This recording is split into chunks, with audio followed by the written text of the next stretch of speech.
Bom dia, boa tarde, queridos irmãos. Aqui é Jorge Campos falando-vos de Cincinnati.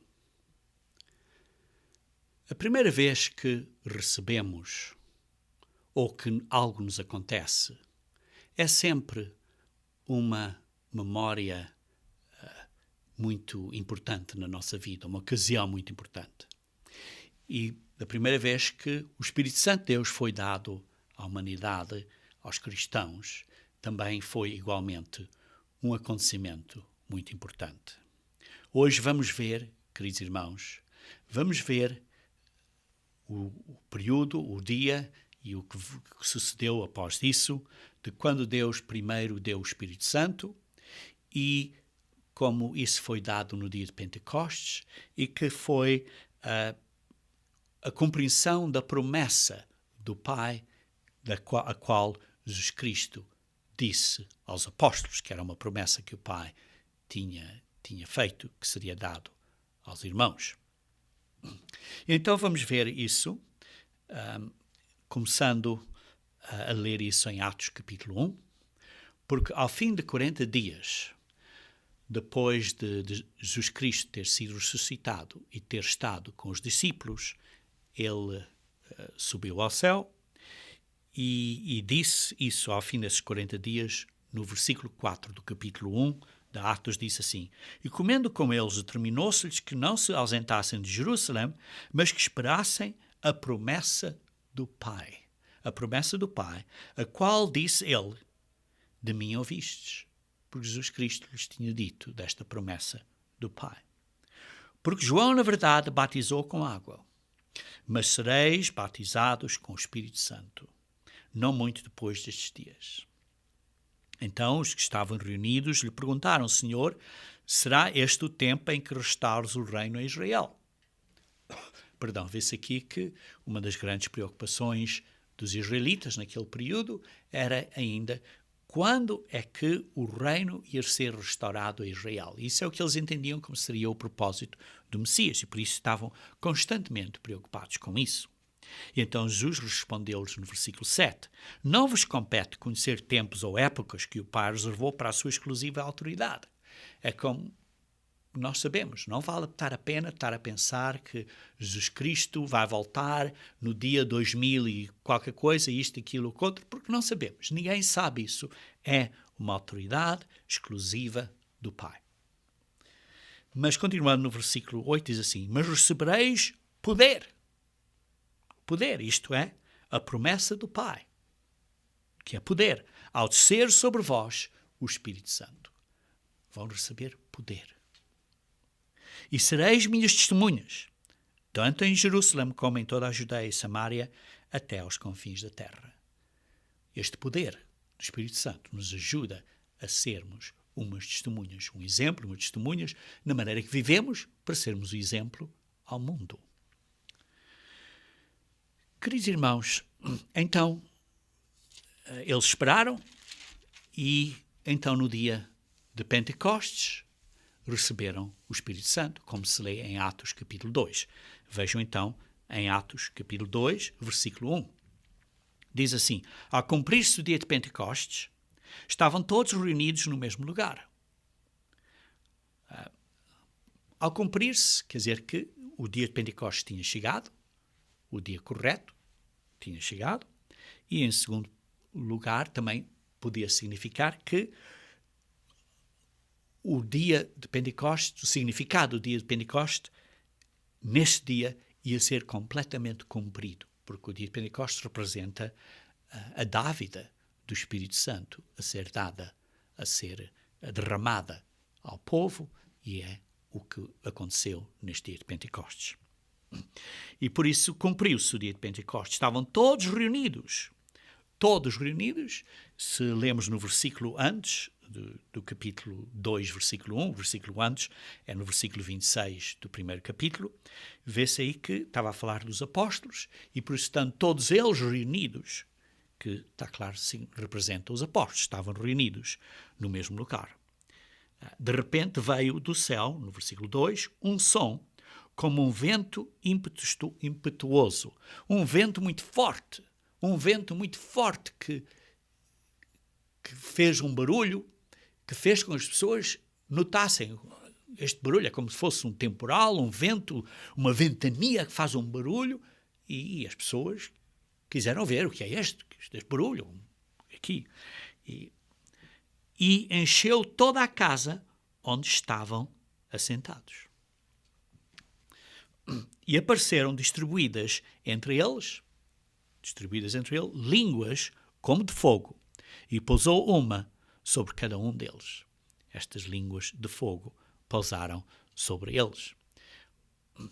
Vocês lembram-se que durante a história de Moisés, Moisés viu a sarça que ardia no fogo, e também vocês sabem a história dos israelitas a saírem do Egito a caminho da terra prometida, que foram guiados por uma coluna de fogo. Então o fogo representa a presença de Deus, como no caso de Moisés, estava a presença de Deus na sarça, e fogo também representa a presença de Deus, como estava aí, por exemplo, a guiá-los na coluna de fogo. Por outro lado, os apóstolos, o João Batista, o Pedro e o Paulo, usam em vários locais o simbolismo de fogo, também para significar o julgamento de Deus.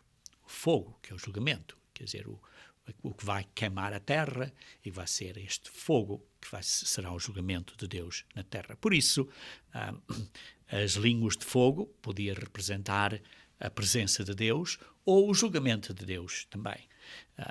Continuando então a ler. Todos ficaram cheios do Espírito Santo e passaram a falar em outras línguas, segundo o Espírito lhes concedia que falassem. Começaram a falar, por tudo isso, para as outras pessoas todas poderem compreender. Vemos então, continuando aqui no versículo 5. Ora, estavam habitando em Jerusalém judeus, homens piedosos, vindos de todas as nações, debaixo do céu. Judeus, os piedosos, bem, lemos também um bocadinho mais adiante, também os prosélicos também estavam lá, que eram homens piedosos, que eram os judeus e os prosélicos. Os prosélicos eram aqueles que se tinham convertido, digamos assim, ao judaísmo, vindos de todas as nações do céu. Por isso tinham vindo pessoas de vários outros países, e essas pessoas que vinham de outros países falavam outras línguas. Falavam as línguas desses países de onde eles tinham vindo. Quando, pois, versículo 6, se fez ouvir aquela voz, afluiu a multidão, que se possuiu de propriedade, porquanto cada um os ouvia falar na sua própria língua. Aqui está o milagre, que estavam a falar em outras línguas, mas que as pessoas entendiam também este milagre, neste caso aqui, entendiam na sua própria língua mãe, digamos assim, na sua própria dialeto que eles tinham. Estavam, pois, versículo 7, atónitos, e se admiraram, dizendo, vê, não são porventura galileus todos estes que aí estão falando? Essas pessoas são galileias, mas como é que podemos tá-los ouvi-lo se viemos de outros países ouvi-lo na nossa própria língua? E como os ouvimos falar, cada um na nossa própria língua materna? Somos partos, somos medos, somos elamitas, e os naturais da Mesopotâmia, Judeia, de Capadócia, Ponto e Ásia, da Frígia, da Panfília, do Egito e das regiões da Líbia, nas imediações de Cirene, e romanos que aqui residem. Se fossem eles judeus ou fossem prosélitos. Isto era, gentios que se tinham convertido ao judaísmo. Crentes e arábios. Como os ouvimos falar em nossas próprias línguas as grandezas de Deus. Aqui está o milagre, que a primeira vez que o Espírito Santo foi derramado nestas 120 pessoas que estavam ali congregadas, o Espírito Santo, quando foi derramado, então os apóstolos começaram a falar e as pessoas todas ouviam na sua própria língua. E o que é que ouviam? As grandezas de Deus. Quando o Espírito Santo fala, está a falar das grandezas de Deus. Não está a falar das minhas grandezas, mas das grandezas de Deus. Por isso vemos aqui que a primeira derramagem do Espírito Santo foi uma ocasião memorável. Foi uma ocasião muito especial. E foi memorável para chamar a atenção para a mensagem. Para chamar a atenção à mensagem. A mensagem que era das grandezas de Deus. Todos atónicos e perplexos interpelavam uns aos outros. Que quer isto dizer? Outros, porém, zombando, diziam, estão embriagados. Mas está claro, não tinham bebido vinho ou coisa assim, não estavam embriagados. Eram 9 horas da manhã, não estavam embriagados essa hora. E por isso, vê-se continuando então, no versículo 14, então se levantou Pedro com os 11 e, erguendo a voz, advertiu-os nestes termos. Ele teve coragem, Pedro teve coragem, teve esta coragem, e ergueu-se com esta coragem e disse o que tinha de ser dito com esta coragem acerca das grandezas de Deus. Teve esta força, que foi o Espírito de Deus que lhe deu a ele. E continuando agora. Varões judeus e todos os habitantes de Jerusalém, tomai conhecimento disto e atentai nas minhas palavras. Estes homens não estão embriagados como vistes, pensando sendo esta a 3ª hora do dia, isto é, são 9 horas da manhã. Mas o que ocorre é que foi dito por intermédio do profeta Joel. E acontecerá nos últimos dias, diz o Senhor, que derramarei o meu Espírito sobre toda a carne. Foi significado do dia de Pentecostes, a derramação do Espírito de Deus na humanidade. É o significado do dia de Pentecostes, quando o Espírito Santo de Deus é derramado na humanidade. O Espírito Santo de Deus é, digamos assim, o primeiro passo, os primeiros passos, os primeiros, digamos assim, frutos no nosso crescimento como cristãos. É os primeiros passos que precisamos dar. É parte de receber o Espírito Santo e depois continuamos a crescer, como vamos ver mais daqui a pouco. Por isso foi a primeira vez que o Espírito Santo foi derramado a pessoas. Sim, o Espírito Santo tinha sido dado a algumas pessoas individualmente, como a Davi, e a uns aos outros, mas agora foi derramado a um grupo de pessoas e isto foi um significado que ainda era para vir, porque este foi o primeiro, porque mais acontecerá em maior quantidade, como vamos ver, vai ser no futuro, na vinda de Cristo, na segunda vinda de Cristo, quando o reino de Deus estiver a reinar na terra, isto é, quando estiver a reinar durante o período do milénio na terra. Diz assim, vossos filhos e vossas filhas profetizarão, vossos homens terão visões e sonharão vossos velhos. Até sobre os meus servos e sobre as minhas servas derramarei do meu espírito naqueles dias e profetizarão. Mostrarei prodígios em cima no céu e sinais embaixo na terra. Esses prodígios no céu e na terra, esses grandes prodígios estão a acontecer no futuro, antes da vinda de Cristo.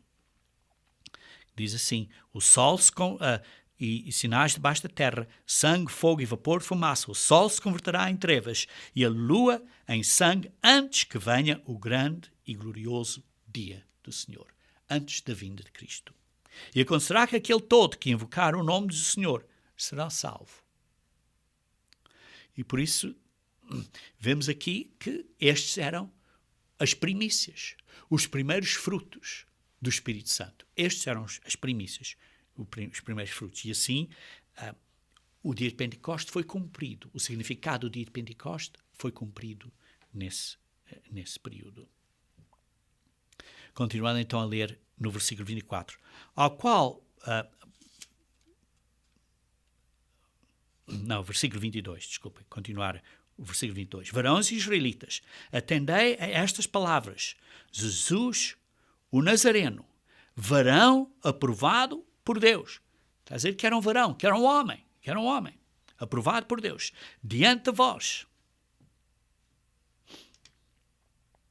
Com milagres, prodígios e sinais, os quais o próprio Deus realizou por intermédio dele entre vós, como vós mesmos sabeis. Vocês sabem, Jesus o Nazareno, que era um homem, fez milagres e prodígios, sendo isto é Jesus, entregue pelo determinado desígnio e precedência de Deus, do Pai. Vós o matastes, crucificando-o por mãos de iníquos. Vocês o mataram. Ao qual, porém, Deus ressuscitou, rompendo os grilhões da morte. Ressuscitou. Porque quando não era possível fosse ele retido por ela. Jesus Cristo foi ressuscitado. Não ficou na sepultura. Foi ressuscitado. Porque a respeito dele diz David. Sim, David sabia isto. Diz assim: diante de mim via sempre o Senhor, porque está à minha direita, para que eu não seja abalado. Por isso se alegrou o meu coração, isto é o coração de David, e a minha língua exultou. Além disto, também a minha própria carne repousará em esperança. Foi o que David estava a dizer, quando eu morrer, eu vou descansar em paz, em esperança. Porque não deixarás a minha alma na morte, isto é, na sepultura. Porque disse que não vais deixar David morto. Vais de ressuscitar. Foi que David sabia isso. E além disso, nem permitirás que o teu santo veja corrupção. O único santo, o santo, que é Jesus Cristo. Não permitirás que o teu santo veja corrupção. O que quer dizer corrupção? Corrupção quer dizer que o corpo, depois da morte, ao fim de uns certos dias, começa a haver corrupção. Havia uma tradição, ou pelo menos uma lei judaica, nesse período, que era uma estipulação legal, em que diziam que era preciso, pelo menos, 3 dias completos, de 24 horas, para declararem uma pessoa oficialmente morta. Por isso, vocês lembram-se, a história de Lázaro, que foi declarado oficialmente morto. Podem ler em João 11, 17. Porque no 4º dia, quando Jesus Cristo apareceu para ressuscitar Lázaro, para eles, depois de 3 dias, já estava decididamente morto. E por isso é que Jesus Cristo teve 3 dias e 3 noites na sepultura. Porque era o período que eles declaravam legalmente morto. E por isso Jesus Cristo teve que estar 3 dias e 3 noites na sepultura. Por isso teve que estar morto mais do que exatamente 72 horas. Teve 72 horas na sepultura, mas morreu um bocadinho antes disso, antes de ser posto na sepultura. E, como vemos aqui, David entendia isto. Continuando a ler aqui no versículo 28. Fizeste-me conhecer os caminhos da vida, encher-me-ás de alegria na tua presença. Por isso David sabia isto, e David por isso tinha esta alegria. Irmãos, seja permitido dizer-vos, isto é o Pedro agora a falar, dizer-vos, a respeito do patriarca David, que ele morreu e foi sepultado, e o seu túmulo permanece entre nós até hoje. Vimos que a esperança dele era vir a ser ressuscitado, como lemos aqui no versículo 26. Como disse também, a minha própria carne repousará em esperança, porque não deixarás a minha alma na morte. Vais ressuscitar-me. Mas ele diz aqui, David, no versículo 29, ainda está morto, ainda não ressuscitou. Ainda permanece entre nós até hoje. David não foi para o céu, ainda está na sepultura. Sendo, pois, profeta, e sabendo que Deus lhe havia jurado que um dos seus descendentes se assentaria no seu trono, Isto é, David, que era um profeta, e sabia que um dos seus descendentes se assentaria no seu trono, isto é, um dos seus descendentes, que seria Jesus Cristo. Prevendo isto, referiu-se à ressurreição de Cristo, isto é, David, que nem foi deixado na morte, nem o seu corpo experimentou corrupção. Sim, Cristo não foi deixado na morte. Sim, foi ressuscitado. E o seu corpo não experimentou corrupção. Isto é, que foi ressuscitado depois de estar legalmente morto, isto é, depois de 3 dias e 3 noites, foi ressuscitado. A este Jesus, Deus ressuscitou, de que todos nós somos testemunhas. Todos nós sabemos. Ele não está lá. Isso tinha havido uma grande coisa que as pessoas estavam a dizer, onde é que está o corpo? Porque tinham posto guardas para que ele não fugisse. Ainda bem que puseram guardas, não é?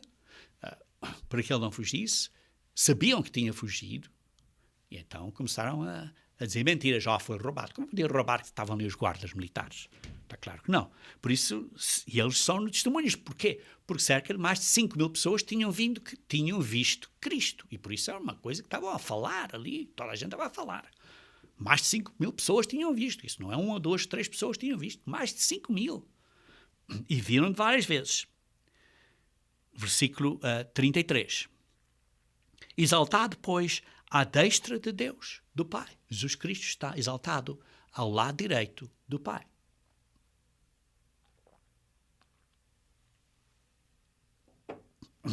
Tendo recebido do Pai a promessa do Espírito Santo. O Pai lhe tinha prometido. E então Jesus Cristo foi e recebeu a promessa. E essa promessa ele derramou, depois de voltar ao céu. Derramou no dia de Pentecostes. Derramou isto. O que é isto? Isto era o Espírito Santo. Era isto. Derramou isto, este poder, o Espírito Santo, que vemos e ouvis. Isto que era o Espírito Santo. Porque David não subiu aos céus, mas ele mesmo declara, David não está no céu. David não está no céu. Mas diz assim, disse o Senhor ao meu Senhor. Vê-se aqui que há 2 senhores. O Senhor, que é o Pai, ao meu Senhor, que é Jesus Cristo. Há 2 senhores. Embora sabemos, como Paulo diz em 1 Coríntios 8, versículo 6, só há um Deus e só há um só Senhor, mas vemos aqui que há 2 senhores. Por isso, dizer que há um Senhor, mas que também há 2 senhores, não é contradição, porque só temos um Senhor, que é Jesus Cristo. Mas Jesus Cristo tem um Senhor dele, que é o Pai. Disse o Senhor ao meu Senhor, assenta-te à minha direita. E assim Jesus Cristo está assentado à direita do Pai. Até que eu ponha os teus inimigos por estrado dos teus pés. Esteja absolutamente certa, pois toda a casa de Israel, de que a este Jesus que vocês crucificaram, que vós crucificastes, Deus o fez Senhor e Cristo. Deus o fez Senhor e Cristo. Pedro aqui não estava a brincar com as palavras, estava a ser muito direto, muito forte, muito corajoso a dizer o que tinha a dizer. Vocês o crucificaram. Deus o fez Senhor e Cristo. Senhor e Cristo.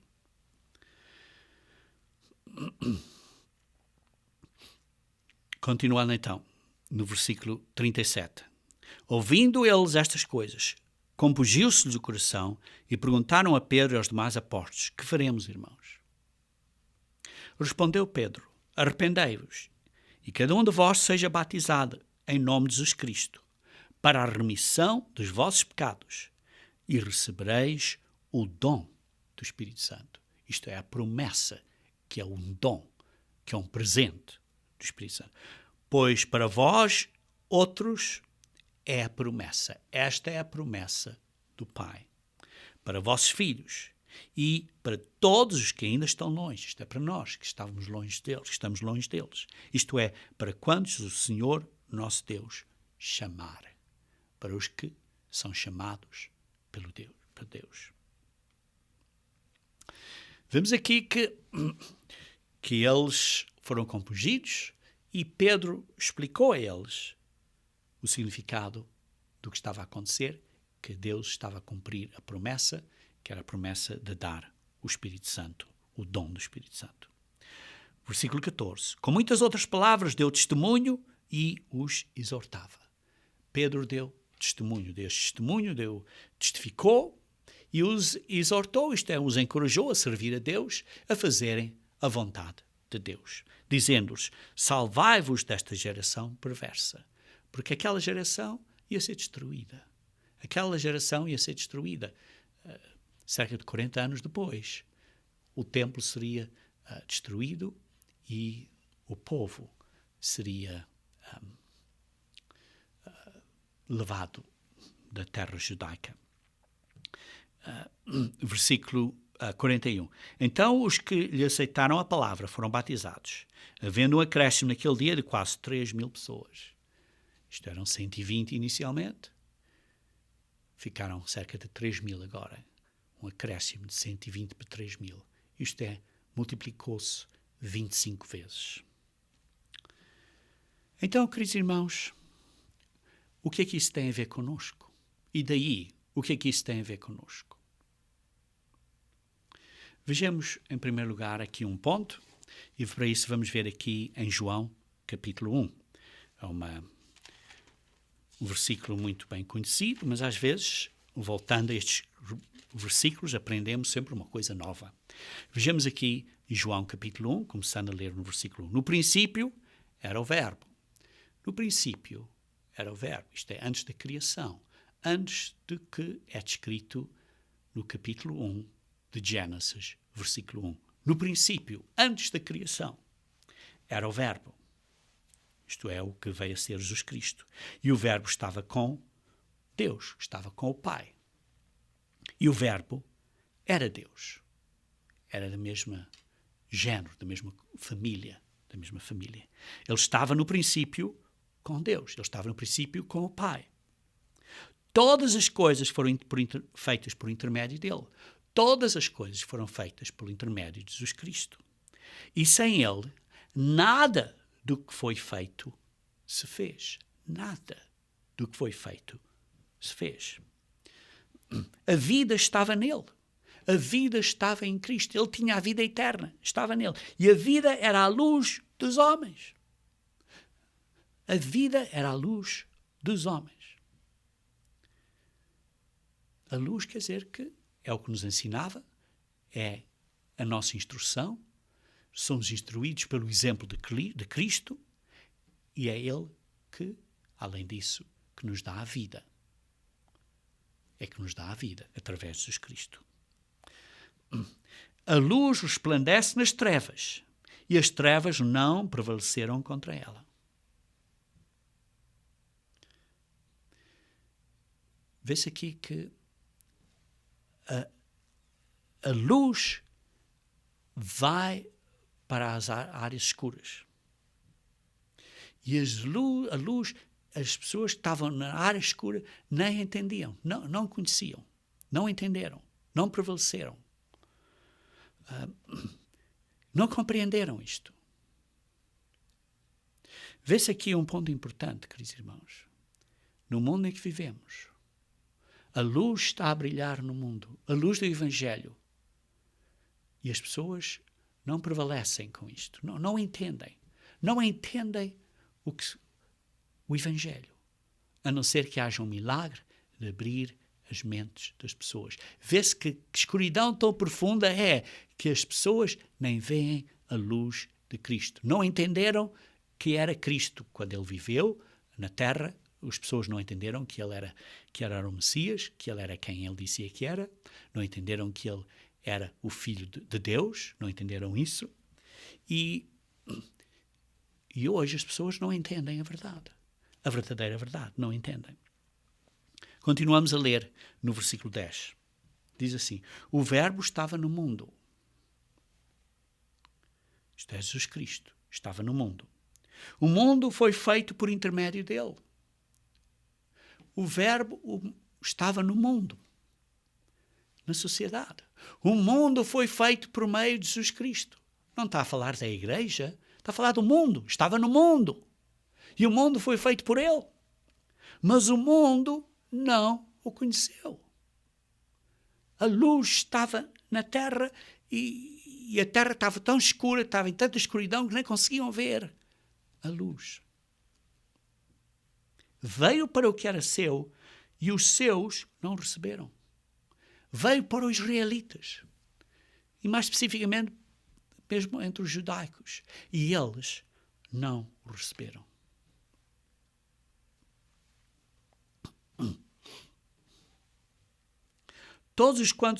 Mas a todos quantos o receberam, deu-lhes o poder de serem feitos filhos de Deus, a saber, aos que creem no seu nome. Sim, alguns receberam, alguns entenderam.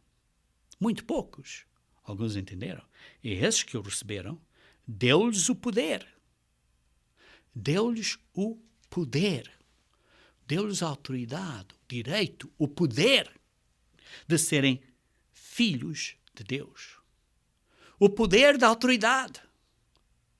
O poder de terem autoridade, de governar, de domínio, porque são filhos de Deus. Deu-lhes o poder de terem esta autoridade como filhos de Deus. A saber, aos que creem no seu nome. E acreditar significa que temos que fazer. Temos que acreditar no que ele diz para nós fazermos. Temos que fazer o que ele diz para nós fazermos. E por isso, para sermos filhos de Deus, isto é que fomos gerados. Somos gerados como filhos de Deus. Ainda não nascemos completamente, mas a geração significa parte do processo de nascimento. É como se tivéssemos nascido já, ainda não nascemos, porque vamos nascer quando formos seres espirituais, mas já estamos no caminho deste crescimento no ventre da mãe, que é a igreja, para crescermos, para podermos nascer como filhos e filhas de Deus, no reino de Deus, isto é, para sermos verdadeiramente filhos e filhas de Deus. Os quais não nasceram do sangue. Não somos gerados pelo sangue, nem da vontade da carne, nem na vontade do homem, mas de Deus. Somos gerados pelo Espírito Santo, pela vontade de Deus. Não é por sangue ou por carne. E o Verbo se fez carne. Sim, o Verbo, Jesus Cristo, se fez carne. E habitou entre nós, cheio de graça e de vontade. O Verbo está cheio de graça e vontade. Perdão, graça e verdade. Graça e verdade. Queridos irmãos, isto é o que nós precisamos de crescer, para ser como o Verbo. Sermos como o nosso irmão mais velho, Jesus Cristo, cheio de graça e verdade. Temos que crescer neste conhecimento, nesta sabedoria, para virmos a ser cheios de graça e verdade. Isso é o nosso, digamos assim, o nosso golo, a nossa meta. O propósito de recebermos esta promessa do Espírito Santo. Como estou a perguntar, e daí o que é que tem a ver a promessa para nós? É o que tem a ver isto. É para virmos a ser cheios da graça e da verdade, como Jesus Cristo é. E vimos a sua glória, glória como do unigênito do Pai. Ele foi o único que foi gerado desta maneira. Nós fomos gerados fisicamente pelo nosso Pai físico e depois somos gerados espiritualmente quando recebemos o Espírito Santo de Deus. Mas Jesus Cristo foi gerado como um ser físico pelo Espírito Santo de Deus dentro do ventre da Maria. Foi o único que foi gerado desta maneira. O monogênese, como diz em grego, o único que foi gerado desta maneira, o unigênito. Por isso, queridos irmãos, o nosso propósito de recebermos o Espírito Santo de Deus é para virmos a ser cheios de graça e de verdade, como Jesus Cristo está cheio. Como o Verbo se fez carne e estava cheio disso. Isso é que precisamos de vir a ser. E esse é o nosso golo. Vejam também em João capítulo 3, que é uma ou duas páginas à frente, João capítulo 3, começar no versículo 1, diz assim: havia entre os fariseus um homem chamado Nicodemos, um dos principais dos judeus. Este, de noite, foi ter com Jesus e lhe disse: Rabi, sabemos que és mestre vindo da parte de Deus. Sabemos que és mestre. Sabemos que és um professor. Um professor vindo da parte de Deus. Queridos irmãos, Jesus Cristo não é um professor. Jesus Cristo é o mestre, o professor. Ele é o mestre. Como leem em Mateus 23, versículo 8, ele é o mestre, ele é o professor. Ele é o nosso mestre, não é um outro mestre. É o mestre. Mas, de qualquer maneira, reconheciam que ele era mestre vindo da parte de Deus. Porque ninguém pode fazer estes sinais que tu fazes se Deus não estiver com ele. Estranho. Eles entendiam isso. Se entendiam isso, porquê é que o mataram? Porquê é que o mataram se entendiam isso? Isso é uma coisa terrível, não é? Mas continuando então, no versículo 3. A isto respondeu-lhe Jesus: em verdade, verdade, te digo que, se alguém não nascer de novo, não pode ver o reino de Deus. Se uma pessoa não nascer de novo, não pode ver o reino de Deus. Temos que se nascer de novo. A palavra aqui também é gerado, mas como sabemos, a palavra gerado pode ser ou significar simplesmente gerar, mas pode ser ou significar nascer também. E disse: se alguém não nascer de novo. Então perguntou-lhes Nicodemos no versículo 4: como pode um homem nascer sendo velho? Ele estava a entender o significado da palavra aqui, era nascer de novo. Pode porventura voltar ao ventre materno e nascer segunda vez? Respondeu-lhe Jesus, versículo 5. Respondeu-lhe Jesus segunda vez: em verdade, verdade vos digo, quem não nasce da água e do Espírito não pode entrar no reino de Deus. Queridos irmãos, vemos aqui primeiro no versículo 3 que diz assim: se alguém não nascer de novo, não pode ver o reino de Deus. Nicodemos e os judeus, o Sinédrio e os outros principais judeus, não viram o reino de Deus. O reino de Deus não vem com observação. Vocês leem-se, por exemplo, em Lucas 17, 20 a 21, Jesus Cristo disse a eles: o reino de Deus não vem com observação. Não vem com uma aparência exterior. Não vem com uma aparência exterior. Ele disse assim a eles, porque eles esperavam que Jesus Cristo viesse estabelecer o reino. Jesus Cristo disse a eles, no Lucas 17, versículos 20 a 21, e nessa área, disse a eles: o reino de Deus está entre vós. Está entre vós. Ora, está claro, não estava dentro deles, como algumas traduções traduzem. Não estava dentro deles, não estava dentro dos fariseus, mas estava entre os fariseus. Entendemos o que eu estou a dizer aqui? Ele disse aqui no versículo 3, se alguém não nascer de novo, não pode ver o reino de Deus. O reino de Deus não vem com aparência exterior. Não é para ver com aparência física. O reino de Deus não vem com uma visão física, com uma aparência exterior física. Porque, ao fim de contas, Jesus Cristo era o representativo do reino de Deus. Ele estava entre eles. Jesus Cristo era do reino de Deus. Era o rei do reino de Deus. Debaixo do rei dos reis, super rei, digamos assim, do Altíssimo, que é o Pai.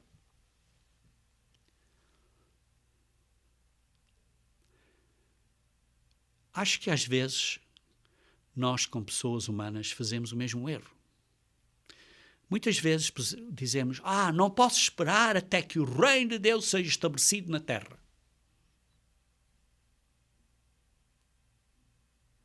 Não posso esperar que o reino de Deus seja estabelecido.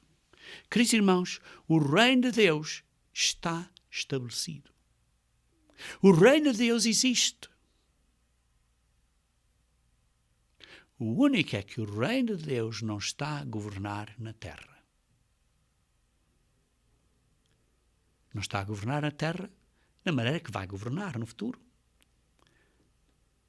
E acho que as pessoas confundem que pensam que o governo, o reino, o período milenial, o reino de Israel que vai ser estabelecido, pensam que isso é o reino de Deus.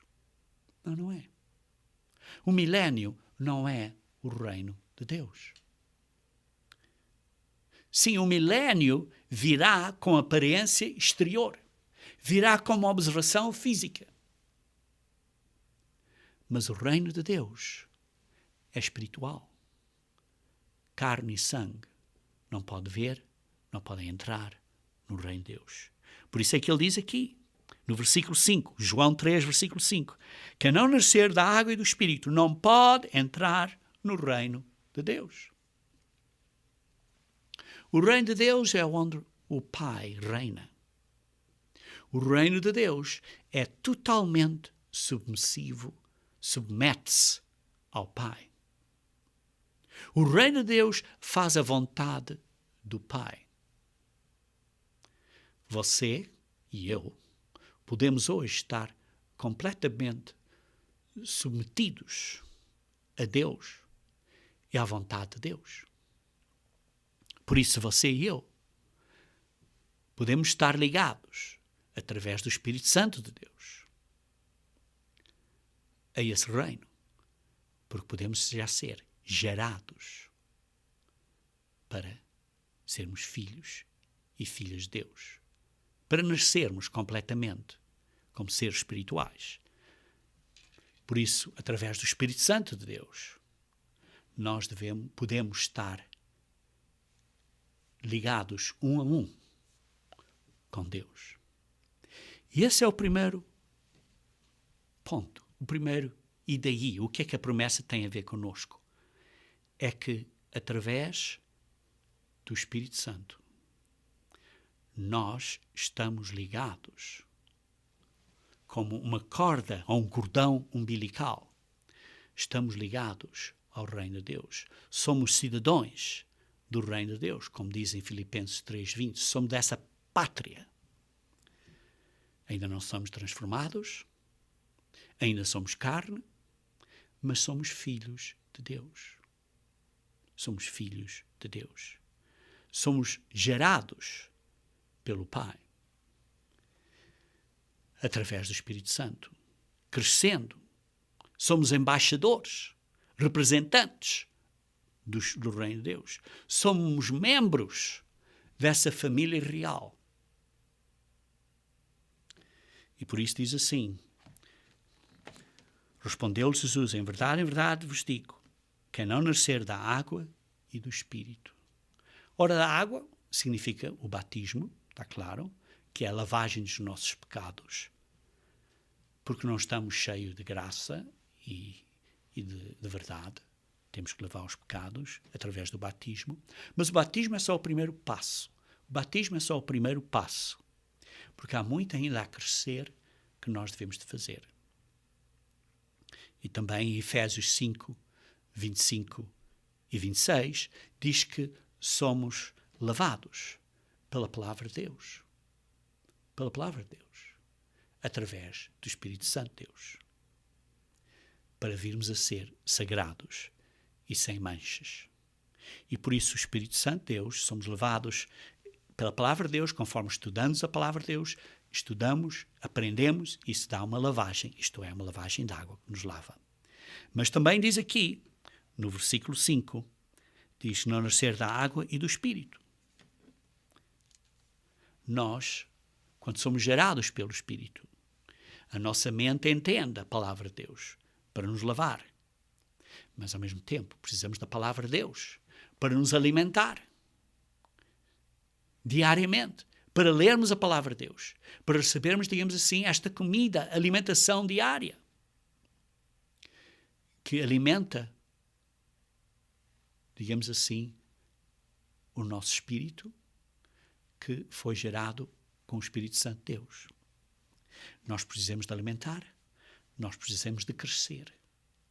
Por isso, a semente que nos foi dada do Espírito Santo precisa de receber esta água, a água que é representada pelo Espírito Santo, para crescer, que é esta palavra que nos lava e que nos faz crescer. E por isso, o segundo, digamos aí, o que é que esta promessa tem a ver connosco? A promessa do Espírito Santo tem muito a ver, porque precisamos do Espírito Santo para nos alimentar, para nos, digamos assim, ajudar a crescer. Por isso oramos: Pai nosso que estás nos céus, dê-nos diariamente o nosso pão cotidiano, o nosso pão diário. O nosso pão diário. Fisicamente, termos um emprego, termos possibilidade de ter um rendimento para comprarmos comida e as nossas necessidades físicas, mas espiritualmente, o nosso pão diário é o Espírito Santo de Deus, que nos alimenta. É o pão da vida, é o pão diário. O pão da vida que é Cristo viver em nós através do Espírito Santo. Por isso, esta semente do Espírito Santo tem que ser alimentada.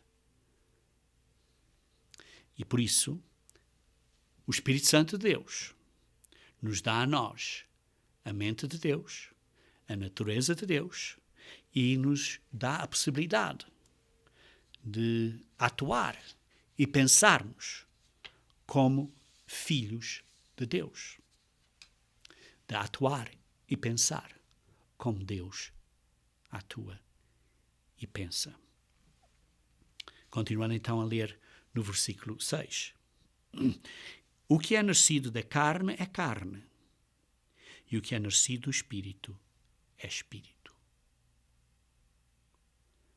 Os nossos pais físicos nos geraram fisicamente e nos deram uma vida física temporária. O Pai do céu nos gera com o Espírito Santo. O Espírito Santo entra na nossa mente e há esta geração, somos gerados pelo Espírito Santo. A nossa mente, o espírito do homem no homem é gerado com o Espírito de Deus.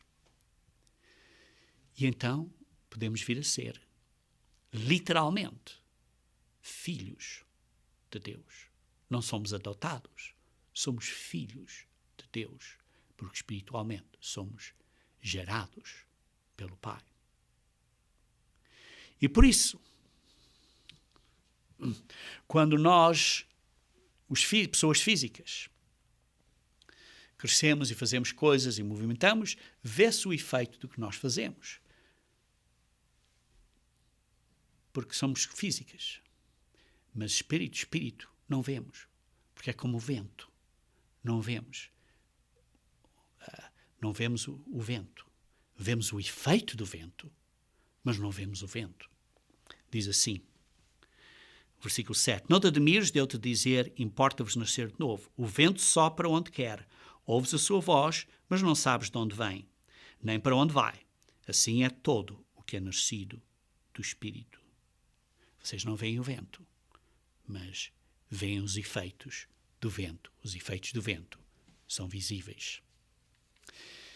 Então, a terceira razão e daí o que é que tem a ver com a promessa, de recebermos a promessa, é que uma vez que temos este Espírito, uma vez que somos filhos de Deus e que temos esta semente e que estamos a alimentar e que está a crescer, então vamos praticar o que o Espírito de Deus, o fruto do Espírito de Deus, nos ensina. Porquê? O fruto do Espírito de Deus nos dá qualidades como amor, alegria, paz, longanimidade, benignidade, bondade, fidelidade, mansidão e domínio próprio. E quando começamos a pôr estas em prática, estas qualidades, este fruto do Espírito de Deus na nossa vida em prática, como diz em Gálatas 5, 22 e 23, quando começamos a pôr isto em prática, então começamos a dar fruto. Começamos a dar frutos. Quando praticamos estas qualidades com outras pessoas, começamos a dar frutos perante outras pessoas. Vejam, por exemplo, em João, capítulo 15. João, capítulo 15. João 15. Versículo 1 diz assim: Eu sou a videira verdadeira, meu pai é o agricultor. Todo o ramo que estando em mim e não der fruto, ele o corta, e todo o que dá fruto limpa, para que produza mais fruto ainda. Sim, limpa destas impurezas, para poder dar mais fruto. Vós já estáis limpos pela palavra que vos tenho falado. Permanecei em mim, e eu permanecerei em vós. Como não pode o ramo produzir fruto de si mesmo, se não permanecer na videira, assim nem vós o podeis dar, se não permaneceres em mim. Eu sou a videira, vós os ramos. Quem permanece em mim e eu nele, esse dá muito fruto. Porque sem mim nada podeis fazer. Precisamos de dar frutos. Precisamos de dar fruto. Precisamos de praticar estas qualidades do Espírito Santo de Deus. Precisamos de pôr em prática o amor, esta paz, esta longanimidade, esta benignidade, esta bondade, esta fidelidade, esta mansidão, pôr isto em prática, este domínio próprio.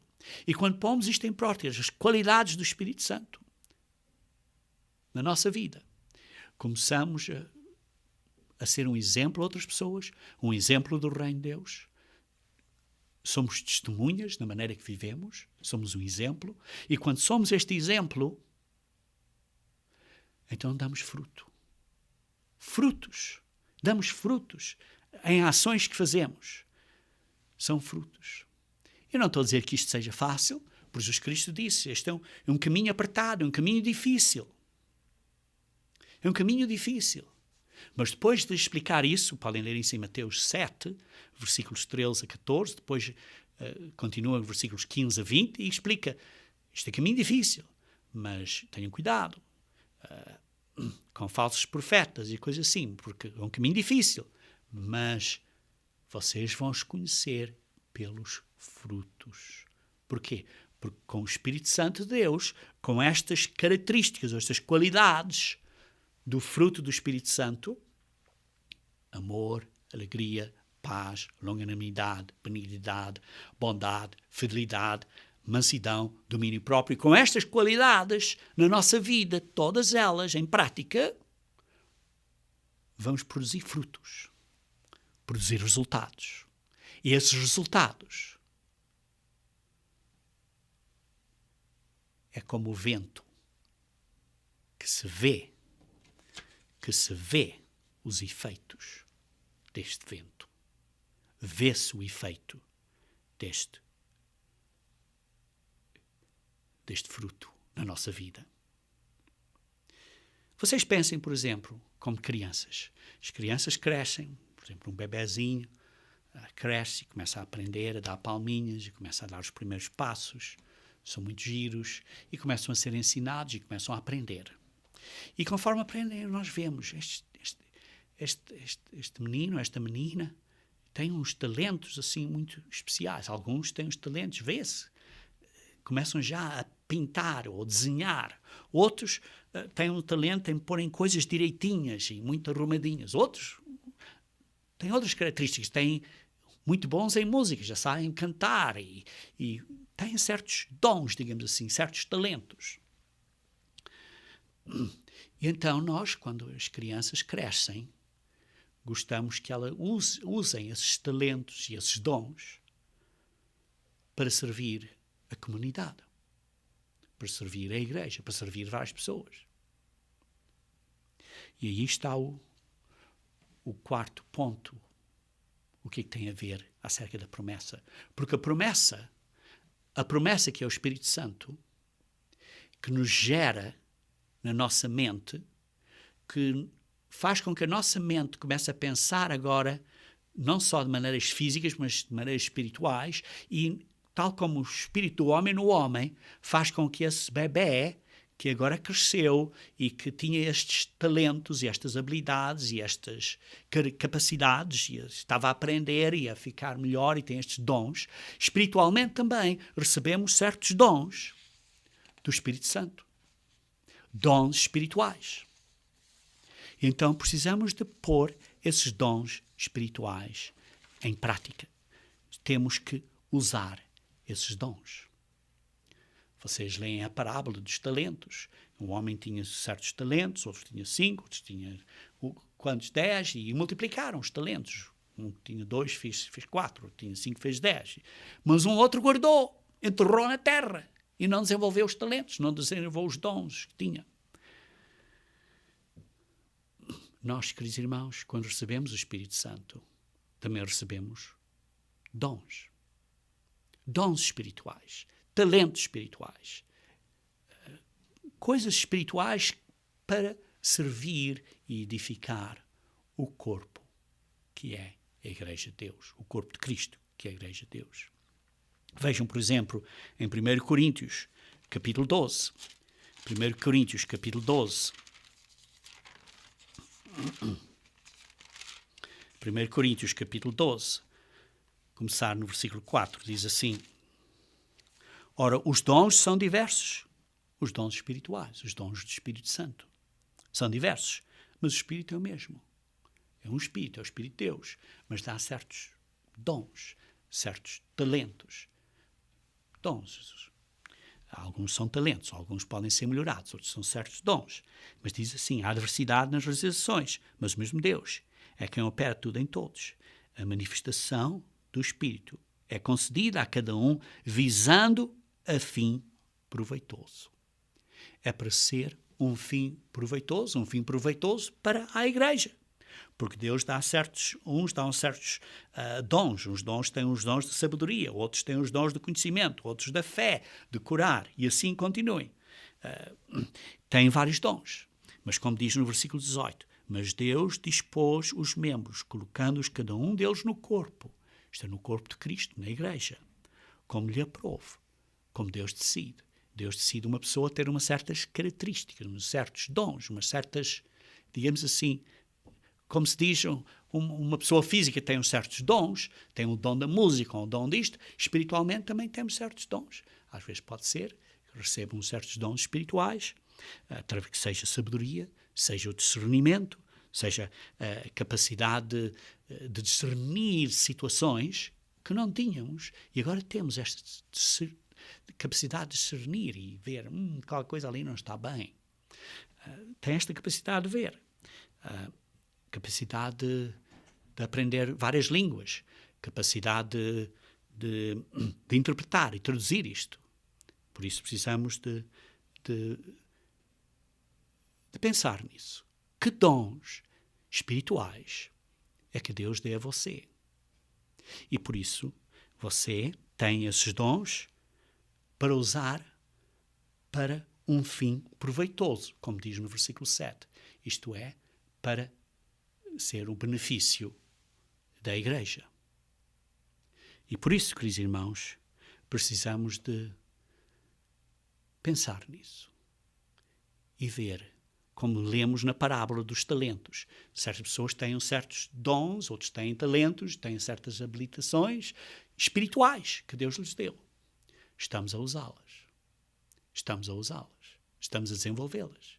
Estamos a fazê-las melhor. Para quê? Para o proveito do corpo de Cristo. Deus os colocou, cada um, no corpo, no seu sítio, no corpo. Nem todos são mãos, nem todos são dedos, nem todos são fígados, nem todos são rins. Cada um tem as suas funções, os seus talentos, os seus dons que receberam. Dons espirituais, do corpo espiritual. E então, isso é uma outra resposta. O que é que tem a ver o Espírito Santo connosco? O que é que tem a ver a promessa do Espírito Santo connosco? Tem a ver que recebemos certos dons e talentos e temos que os usar para um fim proveitoso. Para um fim proveitoso, para servir, para edificar a igreja. Não é para a nossa própria glorificação, mas é para servir e glorificar a igreja. E, finalmente, quero que olhem para o 2 Pedro, capítulo 1, começando 2 Pedro, capítulo 1. 2 Pedro, capítulo 1. Aí se vê um outro ponto importante acerca do Espírito Santo, começando no versículo 3. Diz assim: visto como pelo seu poder divino nos têm sido doadas, nos foi dado, é um dom. Todas as coisas conduzem à vida eterna e à piedade, pelo conhecimento completo daquele que nos chamou para a sua própria glória e virtude. Nos chamou para a sua glória, para termos a glória dele, para termos a graça dele, para sermos glorificados como Cristo é glorificado. Pelos quais nos têm sido doadas as suas preciosas e muito grandes promessas. Promessa do Espírito Santo e várias promessas que cada um tem conforme a sua Deus decidiu nos dar, para que por elas vos tornei coparticipantes da natureza divina. Queridos irmãos, precisamos de usar o Espírito Santo de Deus para desenvolvermos a natureza divina. E assim, quando desenvolvemos a natureza divina, estamos a fazer a nossa chamada, a nossa vocação, o nosso chamado. Estamos a confirmar isso para que não percamos esta oportunidade da vida eterna. Diz assim: livrando-nos da corrupção das paixões que há no mundo, por isso mesmo vós, reunindo toda a vossa diligência, associei com a vossa fé a virtude, com a virtude o conhecimento, com o conhecimento o domínio próprio, com o domínio próprio a perseverança, com a perseverança a piedade, com a piedade a fraternidade, com a fraternidade o amor de Deus. Queridos irmãos, temos que pôr isto em prática com a ajuda do Espírito Santo de Deus. Para quê? Para virmos a sermos coparticipantes da natureza divina. Diz assim, pois, versículo 9, aquele a quem estas coisas não estão presentes é cego, vendo só o que está perto, esquecido da purificação dos seus pecados de outrora. Por isso, irmãos, procurai com diligência cada vez maior confirmar a vossa vocação e eleição. Procurem fazer a vossa vocação, a vossa chamada, a vossa eleição como filhos e filhas de Deus. Façam isso uma coisa certa. Confirmem isso. Façam isso uma coisa certa. Procedendo assim, não tropeçareis em algum tempo. Se vocês procederem assim, nunca vão sair da Igreja de Deus. Queridos irmãos, a promessa do Espírito Santo que nos foi dada no dia de Pentecostes, que representa os primeiros frutos da humanidade, nós recebendo os primeiros frutos, sendo os primeiros frutos de filhos e filhas de Deus, recebendo o Espírito Santo no dia de Pentecostes, tem um significado que é para nós virmos a crescer na graça e na verdade, tal como Jesus Cristo é, cheio de graça e verdade. Pelo Espírito Santo nós estamos ligados como se fôssemos por um cordão umbilical para sermos os seus filhos, para sermos alimentados diariamente, para podermos crescer, para produzirmos fruto na nossa vida, para usar os dons e os talentos que temos e que recebemos para servir e edificar o corpo de Deus, que é a Igreja de Deus, e para usar o Espírito Santo para confirmarmos, como diz aqui, a vossa vocação e eleição. Mas que grande benção o dia de Pentecostes representa. Para completar, quero que leiam o capítulo 3 do mesmo livro, de 2 Pedro, o capítulo 3, versículos 17 e 18, que diz assim: Vós, pois, amados, prevenidos como estáis de antemão, acautelai-vos, não suceda que arrastados pelo erro destes insubordinados, caeis da vossa própria firmeza. Isto é, mantenham-se fiéis, mantenham-se perto de Deus, mantenham-se diariamente com o Espírito Santo de Deus, não o deixam secar, mantenham alimentado, mantenham esta semente alimentada, usem os frutos, pratiquem, deem frutos, pratiquem, usem os vossos talentos, não os escondam. Diz assim, antes crescei, versículo 18, antes crescei na graça e no conhecimento do nosso Senhor e Salvador Jesus Cristo. A Ele seja a glória, tanto agora como no dia eterno. Amém.